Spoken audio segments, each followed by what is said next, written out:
안녕하십니까. 전화드리겠습니다. 이번 시간 여러분들과 41번 문제부터 풀이를 하도록 하겠습니다. 자, 41번에 보면 폭기조의 MLSS 농도를 3000mg/L로 유지하기 위한 슬러지의 반송비는 SVI는 120, 유입수 내의 SS는 무시한다고 되어 있어요. 자, 우리가 반송비를 구할 수 있는 가장 기본적인 식은 MLSS와 SSR이 나와 있을 때, 그죠? 그래서 반송비 R은 MLSS-SSI 나누기 SSR-MLSS인데 보통 유입수의 SS는 무시한다고 이렇게 주어지죠. 그러면 무시를 하게 되면 생략을 하시면 돼요. 그래서 MLSS 나누기 SSR-MLSS가 되는데 여기에서 지금 SVI라는 값이 120이 나와 있거든요.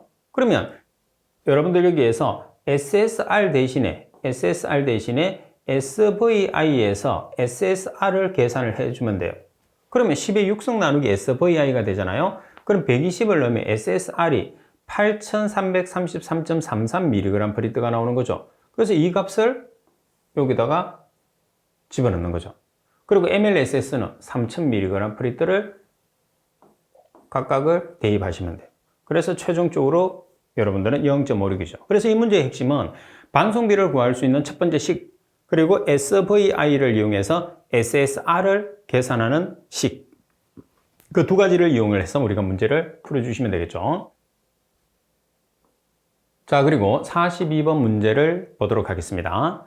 폭기조 내에 MLSS가 3000mg/L, 폭기조 용적이 500m의 삼성인 활성 슬러지 처리 공법에서 최종 침전지에서 유출하는 SS를 무시할 경우에 매일 20m의 삼성의 슬러지를 배출시키면 세포의 평균 체류 시간 SRT를 계산하시오 돼 있어요. 자, SRT라는 것은 폭기조에 살아있는 미생물 MLSS죠. MLSS와 한 쌍은 최적 V, 그리고 폐슬러지 농도, 폐슬러지 농도와 한 쌍은 폐슬러지량이 되는 거죠. 그래서 SSW와 한 쌍은 QW가 되는 거예요. 그럼 여기에서 MLSS가 3000mg/L, 그리고 최적 V가 용적이니까 500m의 삼성, 그리고 QW는 매일 20m의 삼성, 그리고 SSW는 1%가 돼 있어요. 그러면 퍼센트를 ppm으로 전환하기 위해서는 얼마를 곱하면 되나요? 10의 4성. 그래서 1 곱하기 10의 4성 mg/L가 되는 거죠. 따라서 계산하시면 SRT라는 미생물의 체류 시간은 7.5데이가 나오죠. 따라서 여러분들 SRT라는 미생물의 체류 시간, 그리고 FMB, 그리고 QWSSW라는 폐슬러지량 같은 경우의 공식들은 반드시 숙지를 해 주셔야 돼요. 상당히 시험에서 자주 나오는 문제가 됩니다. 자, 그리고 43번 문제를 보겠습니다. 생물학적 질소 인제거 공정에서 폭기조의 기능과 가장 거리가 먼 것은, 자, 폭기조라는 것은 말 그대로 폭기조, 반응조를 이야기하는 거죠. 그래서 산소가 풍부하기 때문에 질산화가 이루어집니다. 그리고 유기물이 제거되고 인해 과잉 섭취가 일어나죠. 대신에 탈질이라는 질소 제거는 무산소조에서 일어나기 때문에 탈질은 아니죠, 역할이. 그래서 정답은 탈질이 됩니다. 그리고 44번 문제를 보겠습니다. 생물학적 인제거 공정 중에서 AO 공법의 장단점으로 틀린 것은, AO 공정이라는 것은 인만 제거하는 공정이에요. 그래서 질소를 제거할 수 없습니다. 자, 먼저 가본 폐슬러지 내에 인의 함량이 낮다. 인을 제거하기 때문에 폐슬러지는 우리가 제거하는 슬러지잖아요. 그래서 인의 함량이 높은 게 특징이죠. 답은 타공법에 비해서 운전이 비교적 간단하다. 답안에 높은 BOD 나누기 PB가 요구된다. 답안에 비교적 수리학적 체류 시간이 짧다. 설명이 잘못된 것은 가번. 그래서 인을 제거하는 공법은 폐슬러지 내에 인의 함량이 높다 이렇게 생각하고 계시면 돼요. 자, 그리고 45번입니다. 슬러지 계량을 위한 열 처리의 장점으로 틀린 것은, 갑은 고온 분해에 따라서 악취가 발생되지 않는다. 답은 일반적으로 약품 처리가 필요 없다. 답은 슬러지를 안정화시키고 병원균을 사멸한다. 그리고 슬러지 성분 변화에 민감하지 않다. 열 처리법, 온도를 고온으로 올려서 분해를 하게 되면 악취가 발생하는 게 가장 큰 문제점 중에 하나가 됩니다. 따라서 가번이 정답. 자, 그리고 46번 문제를 보겠습니다. BOD가 150mg/L의 폐수 800m의 삼성포대를 깊이 2m, 표면적 300제곱미터의 살수 여상조로 처리하는 공장에서 면적 전략을 위해서 기존의 살수 여상조를 깊이 4m, BOD 부하가 0.6kg/m의 삼성대의 활성설러지법 폭기조로 개조하였다면 살수 여상조 및 폭기조의 각 표면적만을 비교하였을 때 몇 제곱미터가 전략되느냐고 그랬어요. 그러면 BOD의 최적 부하에서 미터의 삼성이 최적이잖아요. 이 최적을 면적으로 바꿔요. 그럼 면적으로 바꾸면 최적 V라는 것은 면적 곱하기 깊이거든요. 그래서 V 대신에 면적 곱하기 깊이로 바꿀 수 있어요. 그러면 0.6kg/m의 삼성 대인은 BOD의 농도가 지금 얼마죠? 150mg/L. mg/L를 kg/m의 삼성으로 전환하기 위해서 10의 마이너스 3성을 곱하면 150이 0.15kg/m의 삼성이 되겠죠? 자, 그리고 폐수량이 지금 800m의 삼성 per day 나누기 면적 곱하기 깊이가 지금 4m로 나와 있어요. 그러면 면적이 얼마가 됐어요? 50제곱미터가 됐어요. 그러면 전략되는 면적을 계산하시고 그랬으니까 지금 사용하고 있는 표면적이 얼마죠? 300제곱미터예요. 그러면 300제곱미터에서 우리가 계산하니까 얼마가 됐죠? 50제곱미터. 그 차만큼 전략이 되죠. 그럼 전략되는 면적은 250제곱미터가 되는 거죠. 자, 그리고 47번 문제를 보시게 되면 플럭을 형성해서 침강하는 입자들이 서로 방해를 받으면서 침전 속도는 점차 감소하게 되며 침전하는 부유물과 상등수 간에 뚜렷한 경계면이 생기는 침전 형태로 가장 적합한 것은 지금 여기서 플럭이 형성되면서 서로 방해를 받는다고 했어요. 그럼 방해를 받게 되면 방해 침전이 되는 거죠. 그래서 방해 침전, 간섭 침전.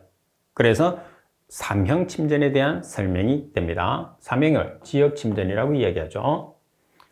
자, 그리고 48번 문제를 보시게 되면 활성설러지 처리 시설에 유출수에 대장균이 10의 7승마리 per 100ml가 있다고 할 때 이를 200마리 per 100ml 이하로 낮추기 위해서 필요한 염소 잔류량은 접촉 시간은 20분으로 규정한다고 되어 있어요. 그래서 공식이 주어졌어요. 그 공식을 쓰는데 N0분의 NT, 여기서 N0라는 것은 초기 대장균수, T는 T시간 후의 대장균수, 1 플러스 0.23CT, CT는 염소 잔류량입니다. T라는 것은 접촉 시간의 전체 마이너스 3성. 그러면 여기에서 N0라는 값이 우리가 초기 대장균수니까 얼마가 되는 거죠? N0는 10의 7승마리입니다. 그리고 NT는 T시간 후니까 200마리가 되겠죠. 1 플러스 0.23 곱하기 CT를 우리가 계산해야 돼요. 그리고 T라는 것은 시간은 여기서 접촉 시간이 되니까 20분이 됩니다. 그래서 대입을 한 다음에 여기서 여러분들 뭐를 끄집어내죠? CT라는 문자를 끄집어내야 돼요. 그래서 CT라는 문자를 끄집어냈을 때 마이너스 3성을 없애기 위해서 맞은변에 역수를 취해주면 되죠. 그래서 마이너스 3분의 1성을 취해주면 마이너스 3이 없어져요. 그런 다음에 요거는 여러분들 계산기로 바로 계산할 수 있죠? 따라서 CT라는 식을 여기서 정리를 해주면 돼요. 그러니까 여기서 곱하기가 이렇게 돼 있으니까 0.23 곱하기 20분으로 나눠주는 거죠. 그러면 이 값을 여러분들이 지금 어떻게? 왼쪽으로 옮기면 되겠죠. 옮기면 이 전체 값에서 마이너스 1이 되는 거죠. 그 값을 요게 이제 1을 옮긴 거예요. 여기에서 0.23 곱하기 20을 나눠주는 거죠. 곱하기가 되어 있는 것은 0.23 곱하기 CT 곱하기 20분이기 때문에 이 값은 같이 붙어 있어야 됩니다. 따라서 CT를 계산을 해주시면 7.79mg/L라는 값이 나오게 됩니다. 자, 그리고 49번 문제를 보겠습니다.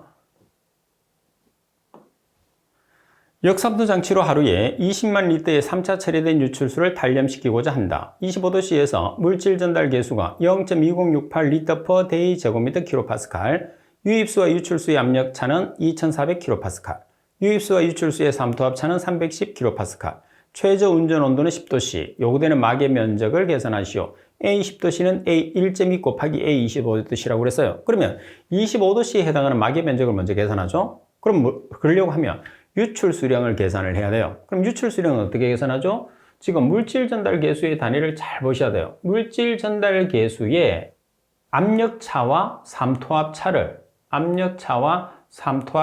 빼요. 뺀 다음에 곱해줘. 그럼 뭐가 없어져? 킬로파스칼이 없어지죠. 이 값이 유출수량이에요. 그럼 이 유출수량은 어디에서? 하루에 제거하고자 하는 유량에서 나눠주면 돼요. 그럼 A25도씨예요.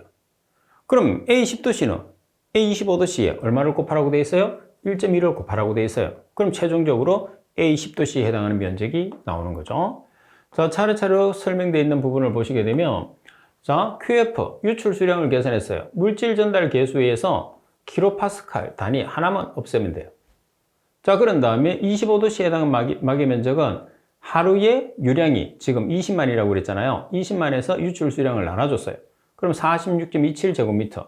여기에 얼마를 곱하면 1.2를 곱하면 10도씨에 해당하는 막의 면적. 따라서 최종적으로 계산하면 55.52 미터의 제곱이라는 값이 나오게 되는 거죠. 그리고 10도씨에 해당하는 막의 면적은 공식을 안 외우셔도 돼요. 그 개수는 항상 주어집니다. 그리고 50번. BOD가 200mg/L인 폐수가 1200m의 삼성/D로 폭기조에 유입되고 있다. 폭기조 부피는 400m의 삼성, MLSS 농도는 2000mg/L이다. FMB를 0.15/D라고 유지하자면 MLSS 농도를 얼마만큼 증가시켜야 하느냐 이렇게 물어봤어요. 자, 그러면 FMB라는 것은 먹이 나누기 미생물, 먹이는 BOD, BOD하고 한 쌍은 Q, 미생물은 MLSS, MLSS하고 한 쌍은 최적 V가 되는 거죠. 따라서 FMB는 0.15/Day가 되는 거죠. 단위가 per-day입니다. 0.15/Day 나누기 BOD 200mg/L. 그리고 최적이 지금 얼마죠? BOD는 Q가 한 쌍이니까 1200m의 삼성/Day 나누기 MLSS를 우리가 지금 계산을 해야 됩니다. 그리고 최적 V가 400m의 삼성이에요. 자, 그러면 MLSS를 계산을 하게 되면 4000mg/L가 나왔어요. 근데 지금 문제 조건에서는 MLSS 농도를 얼마만큼 증가시켜야 되느냐 물어봤죠. 그래서 지금 여러분들 MLSS 농도가 얼마냐 하면 2000mg/L. 그리고 계산을 하게 되니까 MLSS가 4000mg/L예요. 그러면 4000에서 2000을 빼.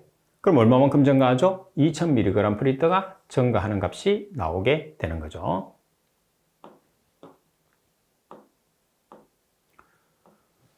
자, 그리고 51번 문제를 보겠습니다. 폭기조의 혼합액을 30분간 침전시킨 후에 침전물의 부피가 600ml/L이고 이때 MLSS가 3000mg/L라면 SVI는 자, SVI에서 SV가 ml/L면 10의 3승 그리고 퍼센트면 10의 4승을 곱한다는 걸 꼭 기억을 해야 돼요. 그러면 SV라는 값이 600ml/L죠? MLSS는 3000mg/L예요. 따라서 전체 곱하기 10의 3승을 하면 SVI는 200이라는 값이 나오게 되는 거죠. 그리고 52번 문제를 보시게 되면 함수율이 98%이고 고형물 내의 VS는 휘발성 고형물, 다시 말해서 유기물입니다. 유기물의 함량이 65%인 축산폐수 200m의 삼성/D를 혐기성 소화로 처리하고자 한다. 혐기성 소화조의 고형물의 부하를 7.5kg/m의 삼성/D로 설계하고자 했을 때 소화조의 용량을 계산하시오 돼 있어요. 그럼 여기서 소화조의 용량을 계산하는 가장 핵심은 뭐냐 하면 소화조의 고형물 부하를 여러분들 기준을 잡으시면 돼요. 그럼 여기에서 kg/day라는 것은 뭐냐면 VS 유기물의 총량이에요. 그럼 유기물의 농도 곱하기 유량이 되는 거죠. 축산 폐수량이 되는 거죠. 미터의 삼성은 최적이 되는 거예요. 그러면 지금 고형물 부하량이 7.5kg/m의 삼성/day. 그러면 문제 조건에서 고형물의 양을 계산을 해요. 그럼 고형물의 양을 계산을 하는데 함수율이 98%예요. 그럼 고형물과 함수율은 슬러지는 고형물과 함수율로 되어 있죠. 따라서 함수율이 98%라는 뜻은 고형물이 2%라는 뜻입니다. 그럼 퍼센트를 kg/m의 삼성으로 환산하기 위해서는 얼마를 곱하면 되느냐 하면 10을 곱하면 돼요. 그래서 2% 곱하기 10을 하게 되면 kg/m의 삼성이라는 값이 나온다. 이렇게 여러분들이 생각하고 계시면 됩니다. 자, 먼저 여기서 폐수량이 얼마냐 하면 폐수량이 200m의 삼성/Day입니다. 자, 그리고 고형물은 함수율이 98%니까 고형물이 2%가 되는 거죠. 그러면 2%니까 0.02 곱하기 VS량. VS량이 65%예요. 0.65. 그리고 비중량. 비중이 1이니까 비중량은 kg/m의 삼성이거든요. 그래서 비중을 비중량으로 전환하기 위해서는 10의 3승을 곱해요. 따라서 비중이 1일 때 비중량은 1000kg/m의 삼성이죠. 나누기 보이. 따라서 보이에 대한 식으로 정리해서 계산하면 346.67m의 삼성으로 우리가 계산할 수 있죠. 자, 그리고 여기에서 요거 대신에 여러분들이 20kg/m의 삼성을 대입을 하셔도 돼요. 왜 이렇게 대입해도 되느냐면 아까 말씀드린 것처럼 2% 고형물이 TS가 2%거든요. 그럼 2%를 kg/m의 삼성으로 전환하기 위해서는 10을 곱하시면 돼요.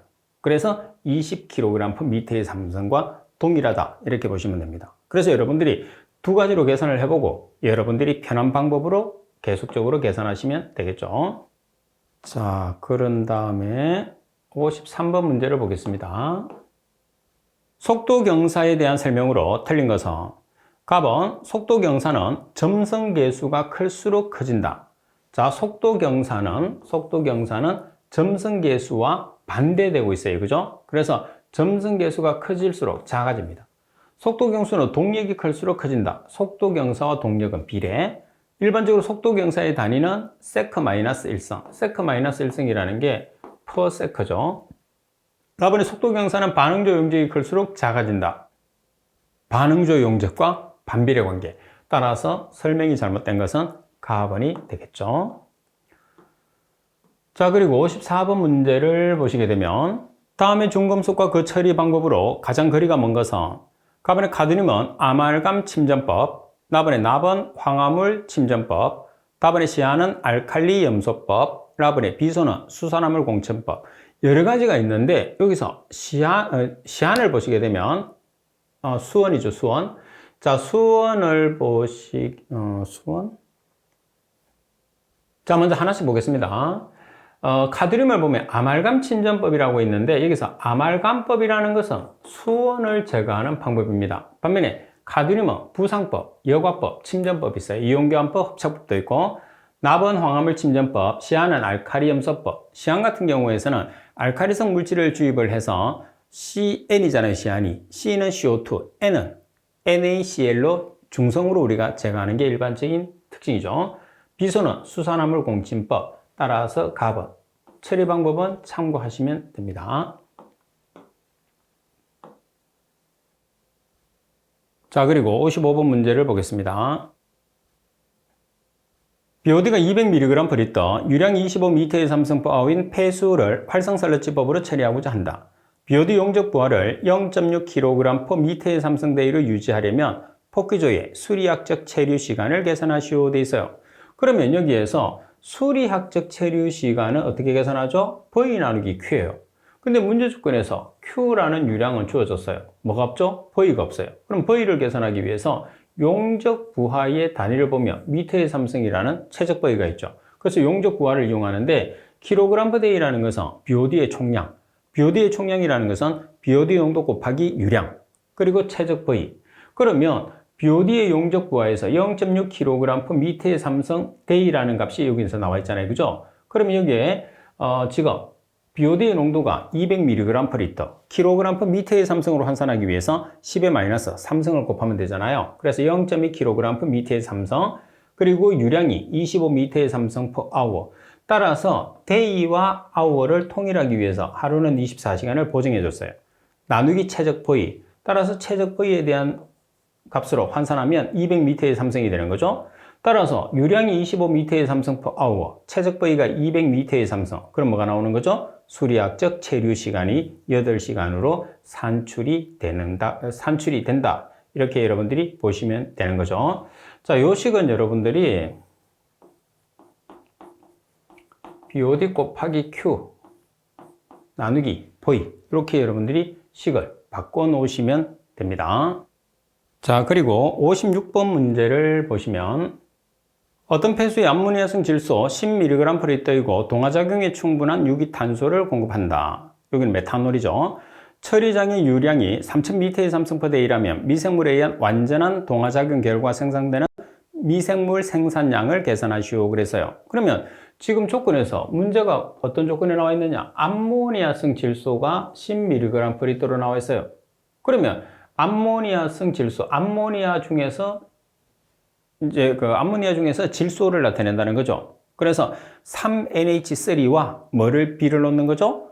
우리가 계산하고자 하는 것은 미생물의 생산량. 그러면 여기서 미생물은 뭐가 되느냐면 O7이, 이게 미생물이죠. 그래서 두 개를 비를 놔요. 3NH3, N은 말씀드린 것처럼 NH3 중에 N이라는 뜻입니다. 그리고 3, 탄소가 5개, H가 7개, NO2가 박테리아, 미생물이니까.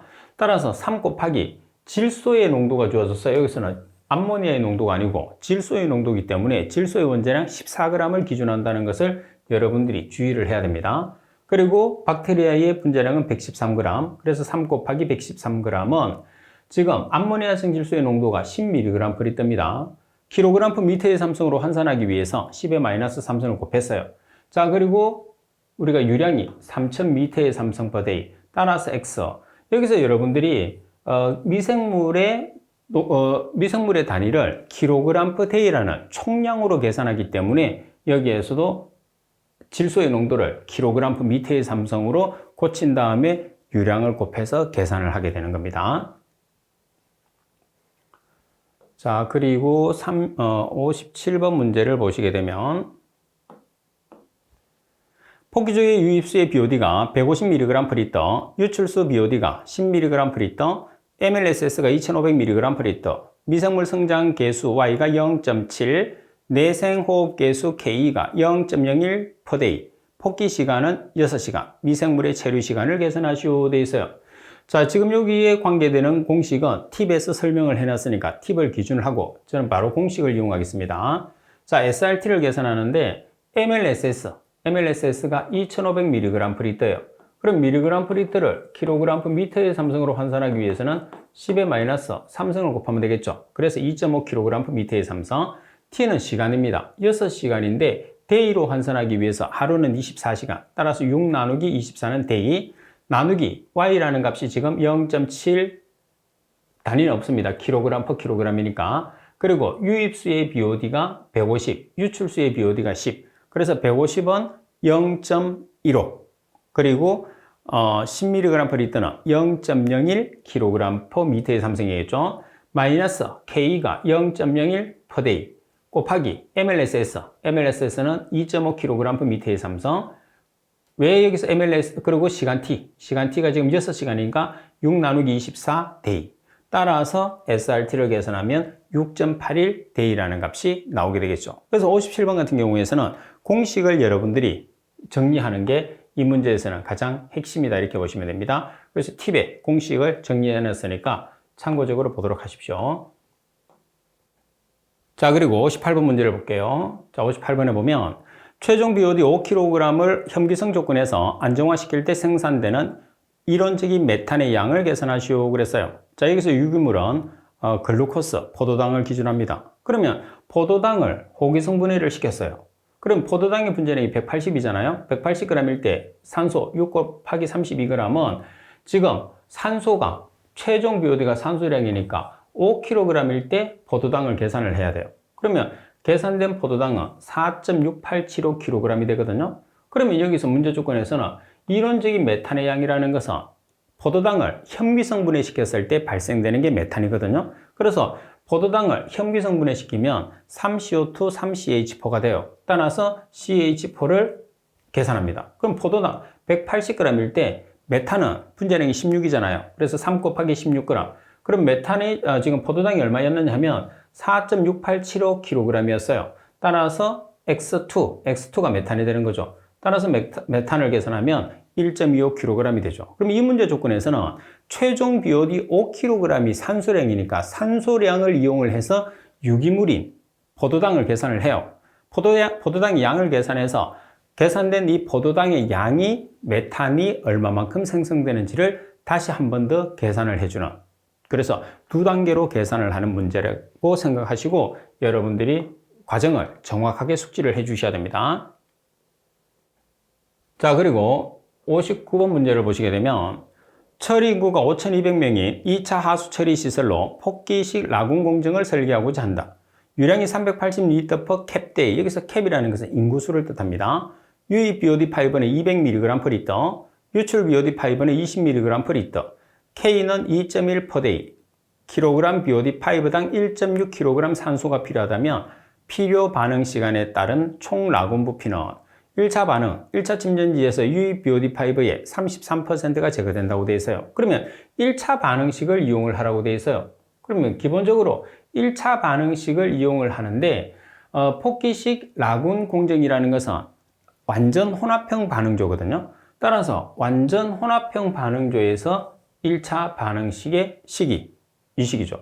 자, 그러면 Q라는 값은 하루에 한 사람이 발생되는 유량이 380 리터 per 캡데이니까 리터를 미터의 삼성으로 바꾸기 위해서 10의 마이너스 3성. 그러면 380이 0.38 미터의 삼성이 되는 거죠. 캡데이는 인구수 하루당. 그래서 인구수가 얼마냐 하면 5,200명이에요. 따라서 1976 미터의 삼성 per day라는 유량이 나오고, 자, 그리고 초기 농도라는 것은 라군으로 들어가는 초기 농도예요. 그러면 BOD의 농도가 지금 200mg/L가 있는데 여기에서 1차 침전지에서 33%의 BOD5가 제거됐다고 그랬어요. 그래서 200mg/L 곱하기 제거된 거는 라군으로 안 들어오죠. 1-0.33을 빼서 곱한 값. 다시 말해서 200 중에서 134mg/L만 라군 공정으로 들어온다는 것도 이 문제에서 핵심입니다. 자, 그러면 Q라는 값이 1976 미터의 삼성 per day입니다.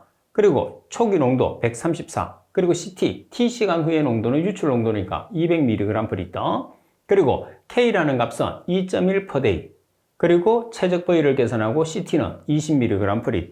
따라서 최종적으로 V라는 최적을 계산하시면 5363.43 미터의 삼성이라는 값이 나오게 되는 거죠. 그래서 이 문제에서는 Q를 계산하는 것도 중요하겠지만 C제로 라군으로 들어오는 초기 BOD 농도가 가장 핵심이다. 이렇게 보시면 되죠. 그래서 라군 들어오는 BOD 농도는 침전지에서 제거된 것만큼 제외한 나머지가 들어온다는 것을 꼭 숙지를 해 주셔야 됩니다. 자, 그리고 60번 문제를 보겠습니다. 직사각형의 급성여과지를 설계하고자 한다. 설계 조건이 다음과 같을 때 급성여과지의 지수는 몇 개가 필요한가?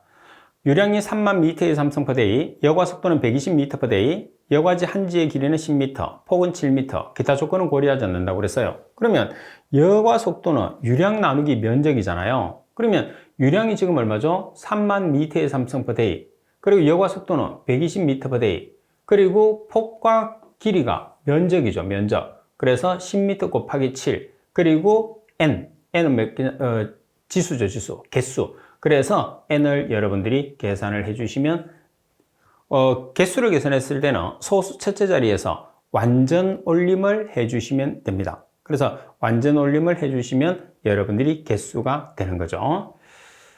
자, 그래서 60번 문제를 해결하시면 되고, 자, 그리고 61번 문제를 보시게 되면 수질오염 공정시험 기준상 이온 정극법으로 측정할 수 있는 대상 항목과 가장 거리가 먼 것을 찾으시오 그랬어요. 자, 여기서 여러분들이 이온 정극법을 이용을 해서 문제를 하는데, 이온 정극법은 중금속 물질은 이온 정극법을 적용할 수가 없어요. 그래서 문제 조건에서 풀이에 있는 시험 방법을 다 기억하는 것도 중요하겠지만 먼저 중금속 물질이 있나 없나를 살펴보는 게 중요해요. 중금속 물질 있죠? 어떤 물질이 중금속인가요? 브롬이죠, 브롬. 아니다. 브롬은 중금속 물질은 아니죠. 자, 중금속 물질은 아닌데 이온 정극법으로 분석할 수 없는 물질은 브롬입니다. 브롬은 이온 크로마토그래피 하나의 방법으로만 적용할 수가 있어요. 자, 그리고 42번 문제를 보겠습니다. 냄새 측정 시에 잔류염소 제거를 위해서 첨가하는 용액은 뭐죠? 잔류염소를 제거하기 위해서는 티오황산 나트륨 용액을 주입하죠. 따라서 나번이 정답. 자, 그리고 63번 문제입니다.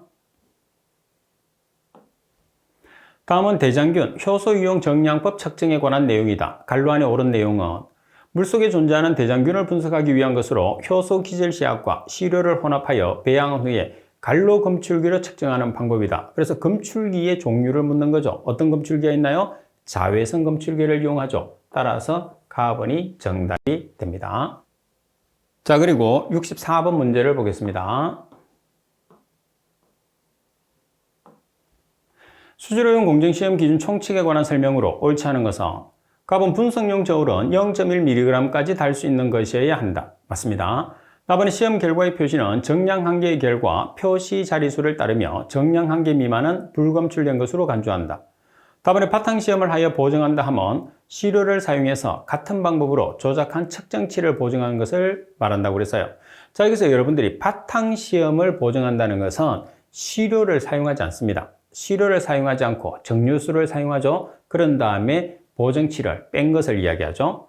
답안에 정확히 취하여라 하면 규정한 양의 액체를 부피 피펫으로 눈금까지 취하는 것을 말한다. 따라서 설명이 잘못된 것은 답은 바탕시험은 시료가 포함되어 있으면 안 됩니다. 자, 그리고 65번 문제를 보시게 되면 총질소 시험 방법과 가장 거리가 먼 것은 자, 총질소 시험 방법의 종류에는 자외선 가시선 분광법이 3가지가 있어요. 그죠? 그래서 자외선 가시선 분광법 중에서 산화법, 그리고 카드뮴 구리 환원법, 그리고 환원정류 킬달법, 그리고 또 뭐가 있어요? 연속 흐름법이 있어요. 그러면 연속 흐름법 맞습니다. 자외선 가시선 분광법 중에서 카드뮴 구리 환원법, 그리고 환원정류 킬달법. 자, 그럼 정답은 나번이 정답이 되는 거죠. 그리고 66번 문제를 보시게 되면 어미온 계면 활성제를 자외선 가시선 분광법으로 측정했을 때 사용되는 시약으로 옳은 것은 자, 우리가 어미온 계면 활성제를 분석했을 때 어떤 시약을 사용하는 거죠? 메틸렌 블루를 사용하는 거죠. 메틸렌 블루하고 반응을 시켜야 되니까 따라서 답은이 정답. 자, 그리고 67번 문제를 보시게 되면 다음은 관내의 압력이 필요하지 않은 측정용 수로에서 유량을 측정하는 데 적용하는 방법 중에서 용기에 의한 측정에 관한 내용이다. 갈로 안에 옳은 내용은 최대 유량이 1m의 삼성퍼분 미만인 경우에 유수를 용기에 받아서 측정하며 용기는 용량 갈로를 사용해서 유수를 채우는 데 요하는 시간을 스톱이치로 잰다. 그러면 용기의 용량을 묻는 거죠. 그럼 용기의 용량은 얼마가 되는 거죠? 100에서 200리터가 되는 거죠. 따라서 용기의 용량은 100에서 200리터니까 가번이 정답이 되는 거죠. 자, 그리고 68번 문제입니다. 부유물질 측정 시에 간섭 물질에 관한 설명으로서 틀린 것을 찾으시오 돼 있어요. 자, 먼저 가번 정류 잔류물이 1000mg/L 이상인 경우에 의해서 해수, 공장 폐수 등은 특별히 취급하지 않을 경우에 높은 부유물질 값을 나타낼 수 있다. 자, 그리고 나번 큰 모래 입자 등과 같은 큰 입자들은 부유물질 측정에 방해를 주며 이 경우에 직경이 1mm 여과지에 먼저 통과시킨 후에 분석을 실시한다고 되어 있어요. 자, 우리가 금속망을 사용하는데 직경이 얼마짜리 금속망을 사용하는 거죠? 2mm짜리. 그래서 여과지를 쓰는 건 아니고 2mm짜리 금속망을 사용을 하게 됩니다. 그래서 틀렸어요. 답안에 철도는 칼슘이 높은 시료는 금속 침전이 발생하며 부유물질 측정에 영향을 줄 수 있다. 답안에 유지 및 혼합되지 않은 유기물도 여과지에 남아서 부유물질 측정 값을 높게 할 수 있다. 따라서 설명이 잘못된 것은 나번이 정답. 자, 그리고 69번입니다. 다음은 자외선 가시선 분광법을 적용하여 페놀류를 측정할 때 간섭 물질에 관한 설명으로 갈로 안에 옳은 내용을 찾으시오 돼 있어요. 황화물의 간섭을 받을 수 있는데 이는 갈로를 사용해서 pH로 산성화하여 교반하면 황화수소, 이산화황으로 제거할 수 있다고 그랬어요. 자, 그럼 어떤 시약이 들어가는 거죠? 그렇죠. 산이 들어가는데 산 중에 여기서는 pH로 산성화를 시킨다고 그랬으니까 산이 들어가는데 산 중에 인산이 들어갑니다. 자, 그리고 70번 문제를 보시게 되면 적정법으로 염소이온을 정량할 때 정량 한계로 옳은 것은 자, 염소이온은 3가지로 분석합니다. 이온 크로마토그래피, 적정법, 이온 전극법. 이온 크로마토그래피는 0.1mg/L, 적정법은 0.7mg/L, 이온 전극법은 5mg/L의 정량 한계를 가지게 돼요. 꼭 기억을 하시고 자, 그럼 문제에서는 적정법에 대해서 물었으니까 0.7mg/L가 정답이 되는 거죠. 자, 그리고 71번 금속류인 바륨의 시험 방법과 가장 거리가 먼 것은 수질오염 공정 시험 기준 적용. 자, 바륨은 여러분들 중금속 물질입니다. 가번 불꽃 원자 합수 분광 광도법, 나번 자외선 가시선 분광법, 답은 유독이라 플라즈마 원자 발광 분광법. 답은 유독이라 플라즈마 질량 분석법. 자, 여기에서 바륨의 분석법하고 관계가 없는 것은 나번이 되는 거죠. 반면에 불꽃 원자 흡수 분광광도법, 유독이라 플라즈마 원자 발광 분광법, 질량 분석법은 바륨을 분석하는 방법에 해당합니다. 자, 그리고 72번 문제를 보겠습니다. 파설 수료에 대한 설명으로 옳은 것은, 자, 답은 수두차가 작은 경우에서는 유량 측정의 정확도가 현저히 떨어진다고 되어 있어요. 수두차가 작은 경우에서는 유량 측정의 정확도가 가장 현저하게 떨어지는 게 아니고 양호하다 이렇게 나타낼 수 있어요. 자, 그리고 나번 부유물질 또는 토사 등이 많이 섞여 있는 경우에서는 목 부분에 부유물질의 침전이 다량 발생되어서 자연유화가 어렵다 되어 있는데 파설수료 같은 경우에서는 자연유화가 가능합니다. 다음에 재질은 부식에 대한 내구성이 강한 스테인리스 강판, 염화 비닐 합성 수지 등을 이용하며 면 처리는 매끄럽게 처리하여 가급적 마찰로 인한 수도 손실을 적게 한다. 맞습니다. 다음에 관익 및 장방형으로 구분되며 패러데이 법칙을 이용한다. 패러데이 법칙을 이용하는 것은 뭐죠? 자기식 유량 측정기가 되는 거죠. 따라서 바르게 설명된 것은 가번이 정답이 됩니다. 자, 그리고 73번 문제를 보시게 되면 웨어의 수두가 0.8m, 절단의 폭이 5m인 사각 웨어를 사용해서 유량을 측정하고자 한다. 유량 계수가 1.6일 때 유량은, 자, 사각 웨어에서 유량 구하는 식은 kbh 2분의 3성. 반면에 삼각 웨어에서 유량 구하는 식은 kh 2분의 5성이 되는 거죠. 그럼 여기서 k라는 것은 유량 계수, 지금 유량 계수가 주어졌어요. 그럼 주어진 유량 계수 1.6 곱하기 b라는 것은 폭이 되는 거죠. 폭은 5m. 그리고 h라는 것은 수두입니다. 수두 0.8m. 그래서 수두의 2분의 3성. 따라서 계산을 하시게 되면 5.72 m의 3성 per miniature. 그래서 여러분들이 kbh 2분의 3성의 단위는 m의 3성 per miniature라는 단위를 가진다는 것도 꼭 기억을 해 주셔야 됩니다. 자, 그럼 여기에서 분을 이제 뭘로 고쳐야 되죠? 분을 day로 고칩니다. 그러면 1시간이 60분, 하루는 24시간을 보정을 하죠. 자, 여기서 여러분들이 분을 보정을 하는데 하루는 1시간은 60분, 하루는 24시간을 보정하게 되면 8243.04 m의 3성 per day라는 유량으로 단위를 환산할 수 있어요. 그래서 가장 기본적인 단위를 여러분들이 알고 계셔야지만 이렇게 보정을 할 수 있다는 것을 꼭 기억을 할 수 있도록 하십시오.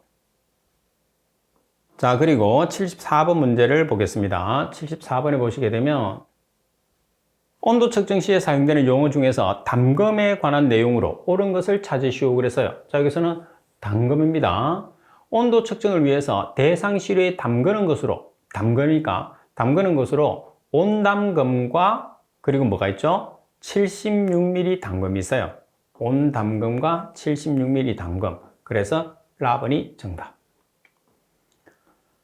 그리고 75번 문제를 보시게 되면 다음은 자외선 가시선 분광법을 니켈의 측정 방법에 관한 내용이다. 갈로안에 옳은 내용은 니켈 이온을 암모니아의 약알칼리성에 다이메틸 글리옥신과 반응시켜 생성한 니켈 착염을 클로로포름으로 추출하고 이것을 묽은 염산으로 역추출한다. 추출물에 브롬과 암모니아수를 넣어서 니켈을 산화시키고 다시 암모니아 알칼리성에서 다이메틸 글리옥신과 반응해서 생성한 갈로의 합광도를 측정한다. 그럼 여기서는 발색되는 색깔을 찾는 건데 발색되는 색깔은 젓갈색, 측정 파장은 450나노미터 부근이죠. 그래서 젓갈색이 되니까 답은이 정답이 되고요. 자, 그리고 팁에 우리가 꼭 알아야 되는 암기사항을 정리를 해뒀으니까 반드시 기억을 해야 됩니다. 자, 암모니아의 약알칼리성으로 반응을 시키고 추출 용매는 클로로폼, 그리고 역추출 용매는 묽은 염산, 그리고 젓갈색의 착화물이 형성된 상태에서 450나노미터에서 측정한다는 거, 측정 파장이 450나노미터가 되는 거죠. 자, 그리고 76번을 보겠습니다. 총 유기탄소 분석기기 내에서 산화부에서 유기탄소를 이산화탄소로 산화시키는 방법으로 옳게 짝지은 것은 자, 두 가지 방법이 있어요. 고온연소 산화법, 고온연소 산화법. 그리고 또 하나는 뭐죠? 가황산 또는 가황산 UV 그리고 가황산 열산화법이 있어요. 그럼 지금 여기서 바르게 된 것은 답번이죠. 자, 이산화탄소를 분석하는 방법은 고온연소 산화법, 가황산 UV 그리고 가황산 열산화법. 어떻게 보면 최종적으로 세 가지로 분석할 수 있다고 보시면 되겠네요. 그죠? 자, 그리고 77번 문제입니다. 다음 항목 중에서 시료 보존 방법이 나머지와 다른 것은 자, 대부분은 세 가지는 4도씨에서 보관을 하는데 즉시 분석을 해야 되는 항목이 있어요. 즉시 분석을 해야 되는 항목은 잔류염소입니다. 반면에 가번의 전기 전도도, 나번의 아질산성 질소, 라번의 음이온 계면 활성제는 4도씨에서 보관을 하면 됩니다.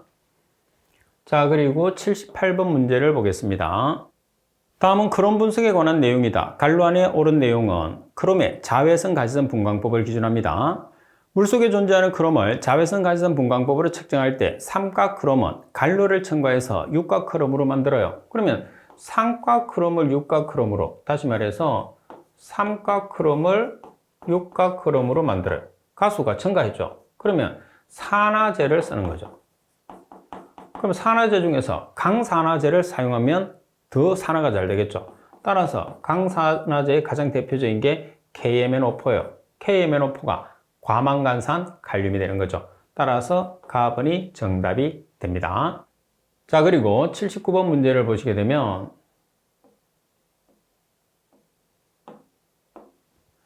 자외선 가시선 분광법을 적용하는 불소 측정에 관한 설명으로 틀린 것은 가번의 란탄알라자린 컴프렉션의 착화합물이 불소 이온과 반응하여 생성되는 청색의 복합 착화합물의 흑광도를 620나노미터에서 측정한다.